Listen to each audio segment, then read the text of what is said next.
अनुसूचित जाती आणि अनुसूचित जमातीचे आरक्षणातील उपवर्गीकरण आणि त्यांना क्रिमेलियर लावण्यासंदर्भात सर्वोच्च न्यायालयानं दिलेला दिनांक 1 ऑगस्ट 2024 रोजीचा भारतीय संविधान विरोधी निर्णय रद्द करण्यासाठी संसदेचे विशेष अधिवेशन बोलावणं आणि आरक्षणाला भारतीय संविधानाच्या 9व्या अनुसूचित टाकण्याविषयी सिंदेवाही शहरामध्ये हजारो अशा लोकसंख्येच्या उपस्थितीमध्ये आंदोलन करण्यात आलं। देशाच्या सर्वोच्च न्यायालयातील 7 न्यायाधीशांच्या बेंचनं दिनांक 1 ऑगस्ट 2024 रोजी अनुसूचित जाती आणि जमातीच्या आरक्षणासंदर्भात जो निर्णय दिला तो असंविधानिक आहे।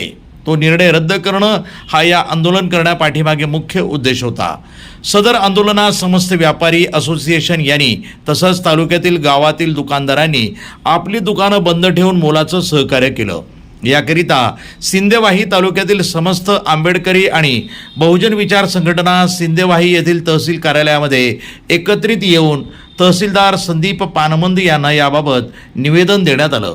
सदर निवेदनाबाबत तहसीलदार संदीप पानमंद यांनी निवेदन स्वीकृत करून सदर निवेदनाची पूर्तता करण्यास तत्परता दर्शवली।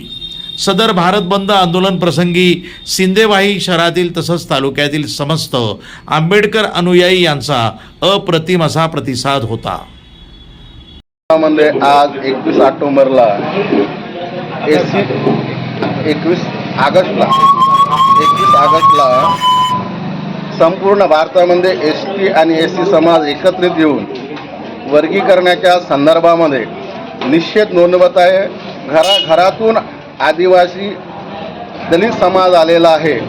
याची दखल भारत सरकारने घेतली पाहिजे, अन्यथा घेतली नाही तर आम्ही रस्त्यावर येऊ। पूर्ण देशातील रस्ते जे आहेत, मुंबईला जाणारा पाणीसुद्धा आम्ही बंद करू।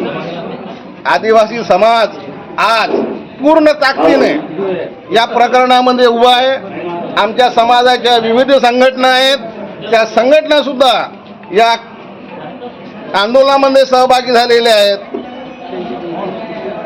यापुढे सरकारने या निर्णयाविरुद्ध उचित कारवाई केली नाही तर प्रत्येक घरातून आमचा आदिवासी समाज दलित समाज येईल। प्रशासनाला मोडकळीस पाडल्याशिवाय राहणार नाही। मी स्वयं जिल्हा संपर्क प्रमुख आदिवासी विकास परिषद या नात्याने सांगतो की आमच्या जिल्ह्यामध्ये आदिवासी विकास परिषदेच्या माध्यमाने संपूर्ण जिल्ह्यातील आदिवासी आज रस्त्यावर आलेला आहे। वेगवेगळ्या जातींना आरक्षणाचं बळ दिलेलं आहे, त्यामुळे आदिवासी एससी एसटी आणि इतर ओबीसी समाज हा आज पुढे जाऊ पाहत आहे। त्याला फाटा देण्याचं काम हे सरकार करतो आहे। आज आपण जिकडे तिकडे पाहतो आहे, प्रत्येक ठिकाणी प्रत्येक नोकऱ्यामध्ये शाळा कॉलेजेसमध्ये आरक्षणाच्या नावावरती फक्त भ्रष्टाचार चालू आहे आणि या भ्रष्टाचारातून आरक्षण संपुष्टात येत आहे। हीच पद्धत सरकारकडून याला प्रोत्साहित करण्यात येत आहे।